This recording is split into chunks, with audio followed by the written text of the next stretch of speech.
So let's start with our selection country. As we all know, we chose United Arab Emirates or UAE. So what is UAE? UAE is a federation of seven emirates. It's a unique federation starting with Abu Dhabi, the capital, followed by Dubai, Sharjah, Ajman, Al Quain, Ras Al Khaimah, and Fujairah. So each emirate is ruled by a sheikh, a hereditary sheikh with significant autonomy in governing the internal affairs. Yet they come together as a unified nation under the leadership of a president chosen by the Federal Supreme Council and a prime minister. So UAE is a land of contrast, as we all know. The UAE boasts a captivating landscape that encompasses vast deserts, towering mountains. So we know that the Hajar Range are reaching elevations of 6,000 feet and a stunning coastline along the Persian Gulf. So the country is synonymous with luxury, with Dubai being a global hub for ultra-modern architectures, like the iconic Burj Khalifas, the highest towers in the world, the world's tallest building, and extravagant shopping experience. But beyond the glitz and glamour, the UAE also offers a rich cultural heritage and traditional way of life, particularly in the uh, desert regions where Bedouin traditions are still practiced. And also, UAE have a thriving economy. The UAE economy has undergone a remarkable transformation in recent decades. Once relying on its oil reserves, the country has successfully diversified its economy into the sectors like finance, tourism, and trade. Dubai has emerged as a major international business and transportation center. Another more details that we have to know about United Arab Emirates or UAE is they have one of the highest percentage of foreigners in the world, with less than 20% of its population being citizens. So the majority of foreigners are laborers, are men from India who work in low-paying positions. So the seven district emirates all have somewhat different cultures in the UAE, particularly in Dubai. Business people are typically accustomed to dealing with people from different cultural backgrounds. This does not, however, guarantee that they will have an open mind. When doing business in this place, be ready for people to expect things to be done their way. So now I'm going to explain about negotiation and tips process. So for the first one, attitudes and styles. Leveraging relationships is an important element when negotiating in the UAE. Nevertheless, the Emirates often employ distributive and contingency bargaining. So while the buyer is in a superior position, both sides in a business deal own the responsibility to reach agreement. So they expect long-term commitments from their business partners and will focus mostly on long-term benefits. Although the primary negotiation style is competitive, people here nevertheless value long-term relationships. So they will ultimately look for win-win solutions and show willingness to compromise if needed. Emirati negotiators may at times appear highly competitive, fiercely bargaining for seemingly small gains. They respect hard bargainers as long as they can avoid create a direct conflict. So you and your counterparts respect by maintaining a positive and also a persistent attitude. So it is critically important to remain calm, friendly, patient, and persistent, and also don't take anything personally. So, should a dispute arise at any stage of negotiation process, so you may be able to reach a resolution through leveraging your personal relationship with the Emirati negotiation leader in a one-on-one setting. So, show your commitment to the relationship and refrain from using logical reasoning or becoming argumentative, since this will only make matters worse. So for the second one, sharing of information. Information is rarely shared freely since people here commonly believe that uh, privileged information creates bargaining advantages. So in contrast, expect any information you share to reach your incumbent competitor. So based on the existing relationship, your UAE counterparts will likely believe that this party must be given the right to respond to the new competitive threat. So last but not least, pace of negotiation. So expect negotiations to be slow and also protracted. So be prepared to make several trips if necessary to achieve your objectives. So throughout the negotiation, just be patient, control your emotions, and also accept that delays may occur. So attempts to rush the process are highly unlikely to produce better results and may be counterproductive, as an Arab proverb warns that haste is off the table. And many Emiratis may believe that whether something happens quickly, slowly, or not at all is beyond their control, as it depends on Allah's will or God's will. On the other hand, do not be surprised if the pace suddenly changes from very slow to very fast. So once your counterparts have made a positive decision, they may expect fast progress. So when engaging in initial business negotiations in the country, it is often crucial to take long-term perspective over many years. So it is often advisable to accept an initial deal when a deal, even when its ROI, the return of investment, does not look that appealing. Much bigger profits tend to come once you manage to prove yourself a worthy partner. So many Emiratis prefer a highly polychronic work style. They are used to pursuing multiple actions and goals in parallel. So when negotiating, they often take a holistic approach or frequently jump from one topic to another rather than addressing them in sequential order. In multi-item negotiations, people may bargain and haggle over several aspects in parallel. It is common for them to reopen a discussion over items that had already been agreed upon. So in addition, they may take phone calls or interrupt meetings at critical points in negotiation. While they may be doing all this on purpose in order to distract or confuse the other side, there are usually no bad intentions.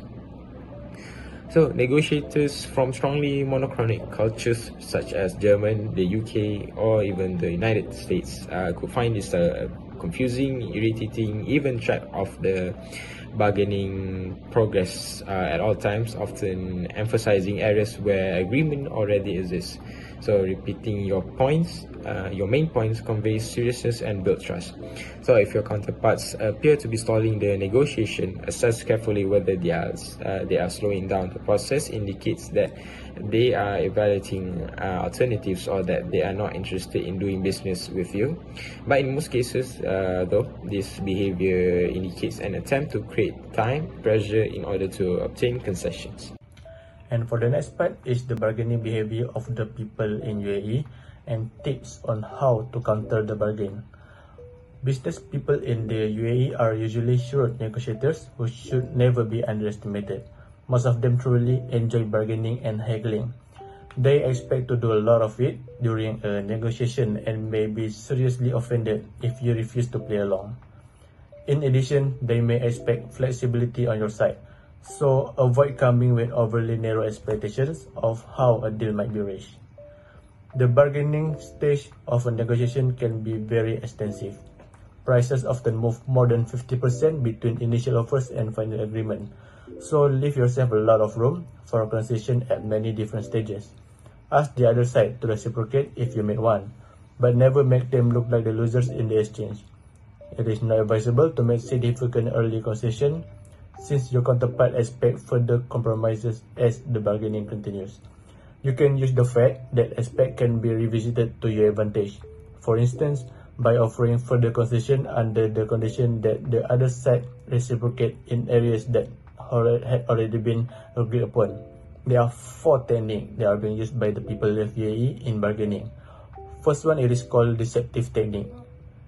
These techniques are frequently used. These include tactics such as telling lies and sending fake non-verbal messages, pretending to be disinterested in the whole deal or in a single concession, misrepresenting an item's value, or making false demand and concession. So expect your Emirati counterpart to be master at this game, playing with many exaggeration and much enthusiasm. They may occasionally play stupid or otherwise attempt to mislead you in order to obtain bargaining advantages. So do not take such tactic personally and realize that over attempt to lie, add or bluff your counterpart could backfire and may damage business relationship. Lies will be difficult to detect. It is advisable to verify information received from the local site through other channels. Similarly, they treat outside information with caution. Even when you can see right through a lie, it would be a grave personal insult to state or even hint that your counterpart might be not be telling the truth. Emeritus are usually too proud to claim or admit that they have only limited authority, even if it is true. Negotiators in the country may use pressure technique. This is the third technique, it is called pressure technique.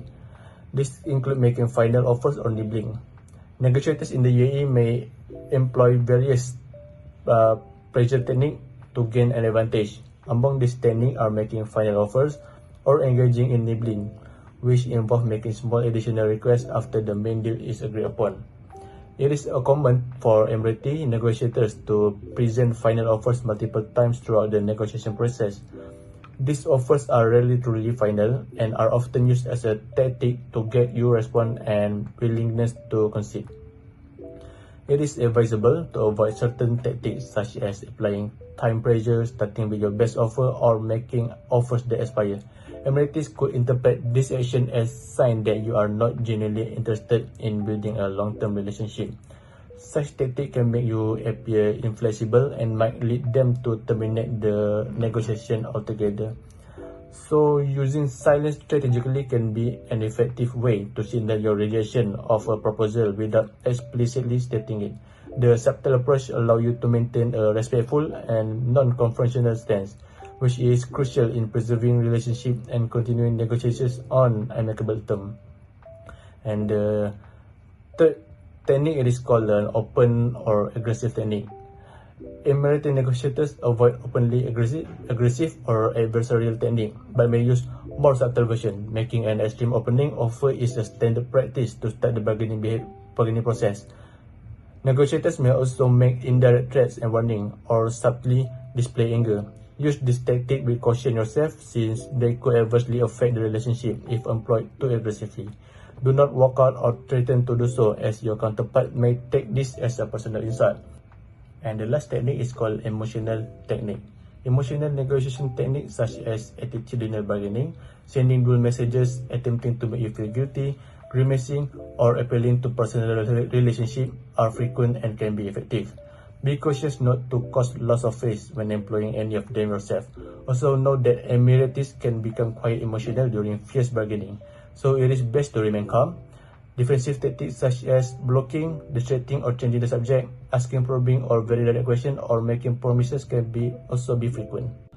Alright, next I will be presenting about the decision making in the UAE business. For the first one, understanding the hierarchy. Navigating the decision-making landscape in the UAE business world requires a fine approach that acknowledges both the hierarchy structure and the importance of cultivating strong relationships at all levels. While senior executives hold ultimate decision-making power, underestimating the influence of mid-level personnel can be a costly mistake. Initial discussions might involve them, and fostering these relationships can turn them into champions for your proposal within the organization. Remember, the dynamics of authority can be fluid.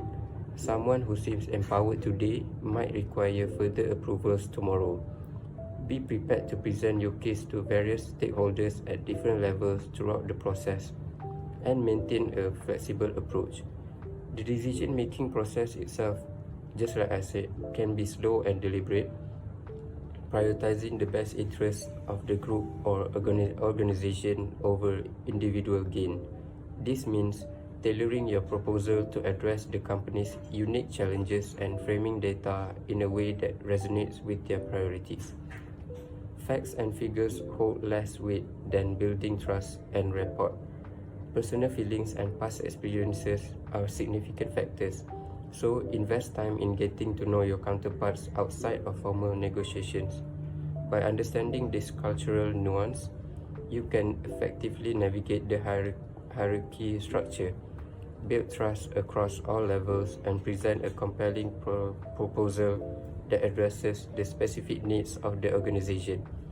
This will position you for success in the UAE's dynamic business environment. And the second one are rules and regulations.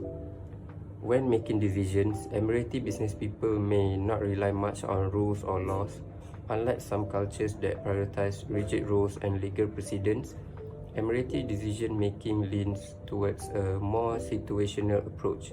Understanding the specific needs and challenges faced by the company is crucial, as decisions are often made based on how well your proposal addresses their unique situation rather than following a set of universal principles.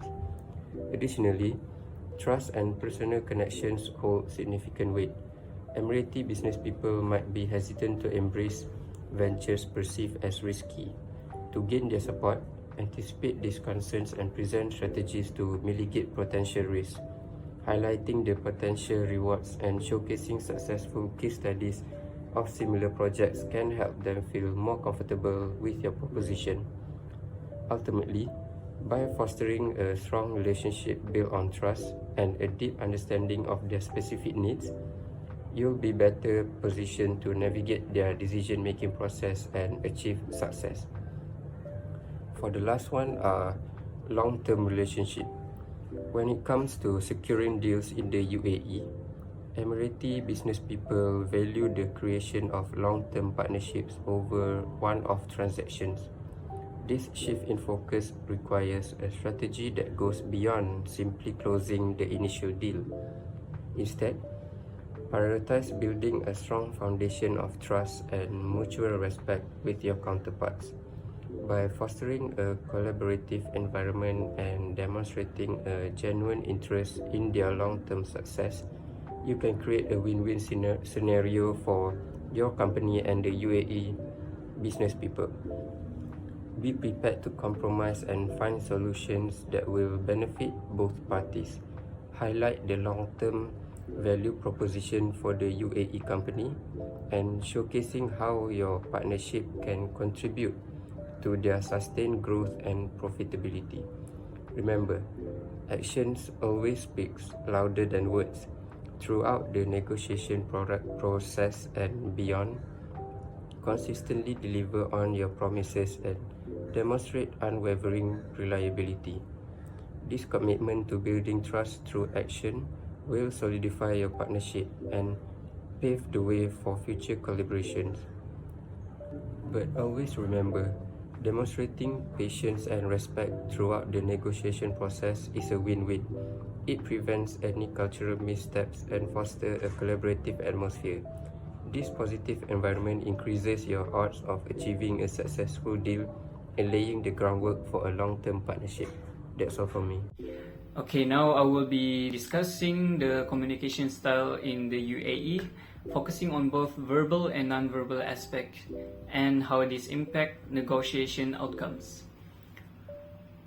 First and foremost, the verbal communication. So in the UAE, formality and politeness are fundamental in communication. Emiratis place a high value on aspect, especially towards the elders and those in position authority. It's customary to address individuals with their appropriate titles, such as Sheikh for men and or Sheikha for women, along with their first name. This level of formality helps maintain social harmony and respect. Secondly, Emiratis often use indirect communication to avoid confrontation and preserve relationship. Instead of saying no directly, they might give ambiguous response or use polite expressions. For instance, they might say inshallah, meaning if God wills, which can imply uncertainty or a polite refusal. Understanding this nuance is essential for effective communication. And thirdly, storytelling is a significant aspect of Emirati culture. Using stories, analogies, and proverbs to convey message is very common. This is not only helps in illustrating points more vividly, but also strengthens the emotional connection between the speaker Incorporating storytelling into your communication can greatly enhance your rapport with Emirati counterparts. Moving on to the non-verbal communication. Body language plays a crucial role. Maintaining eye contact signifies attentiveness and respect. However, it's important to balance it to avoid appealing confrontational, particularly with the opposite gender. Gestures like showing the soles of your feet or shoes are considered disrespectful, so be mindful of your body language. Okay, now in terms of personal space and touch, men might greet each other with handshakes, hugs, or cheek kisses. However, physical contact between men and women, unless they are close family members, is generally avoided in public. Being aware of these norms helps in navigating social interaction smoothly. And dressing conservatively is a form of non-verbal communication that shows respect for local customs. Business attire should be formal. Men are expected to wear suits, while women should opt for modest clothing, covering their arms and also their legs. This demonstrates cultural awareness and also respect. Okay, what does the impact on the negotiation outcomes? So building a relationship is paramount. Emiratis place a strong emphasis on a personal relationship before conducting business. Taking the time to establish trust and rapport can significantly influence the success of negotiation. Rushing into business discussion without the foundation might be viewed as disrespectful. And the second one, Emiratis prefer to avoid direct confrontation. Okay, this means that conflict are managed discreetly and respectfully. In negotiation, it's important to approach sensitive topics tactfully and avoid aggressive bargaining tactics, as this can harm the relationship and derail negotiation. And lastly, time perception can be more relaxed in the UAE, while punctuality is appreciated. Meeting might not start exactly on time, and discussion can take longer due to the emphasis of relationship building. Patience and flexibility with timing can positively influence negotiation outcomes. So in conclusion, the understanding and adapting to communication styles in the UAE, both verbal and non-verbal, are crucial to successful negotiations. By respecting formality, recognizing indirect communication, appreciating storytelling, and being mindful of non-verbal cues, you can build a stronger relationship and navigate negotiation more effectively.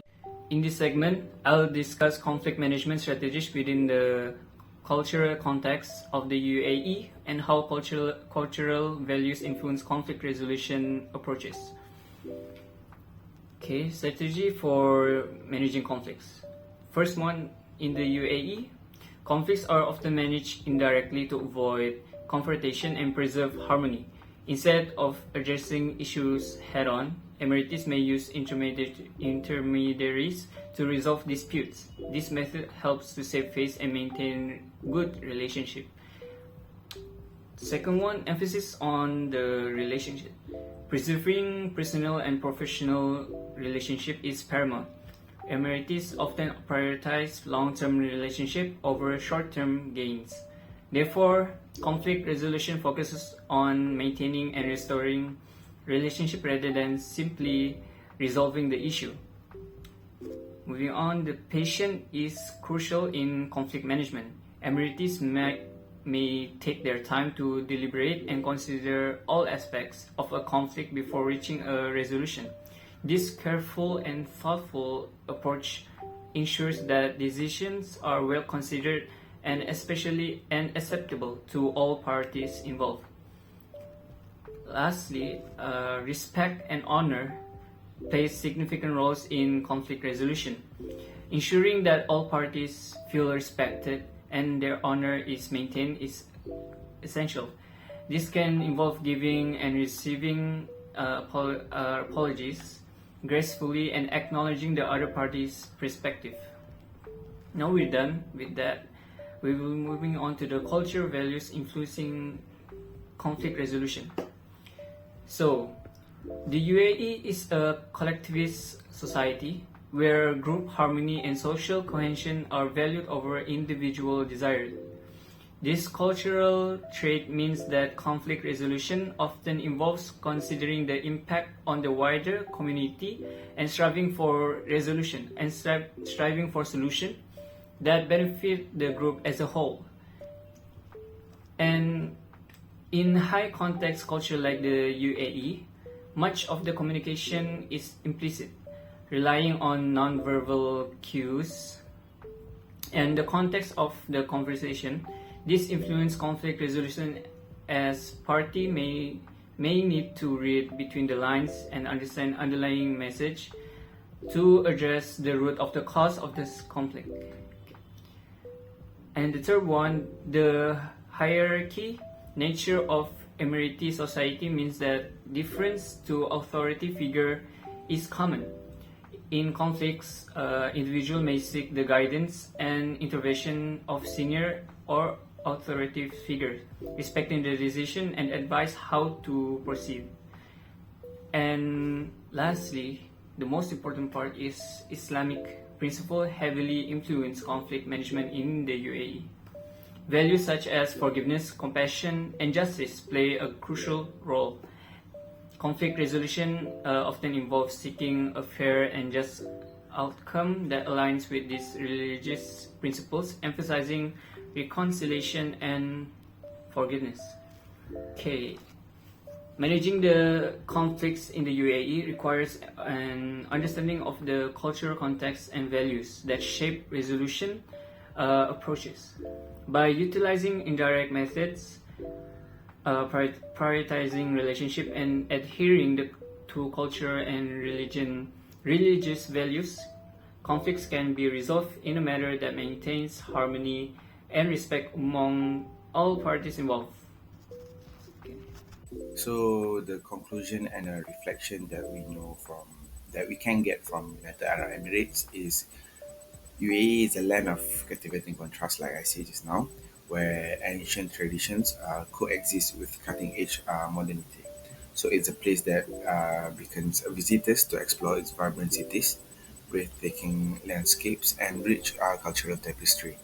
So the UAE story is one of the remarkable progress, and it will be interesting to see how this nation continues to shape itself in the years to come.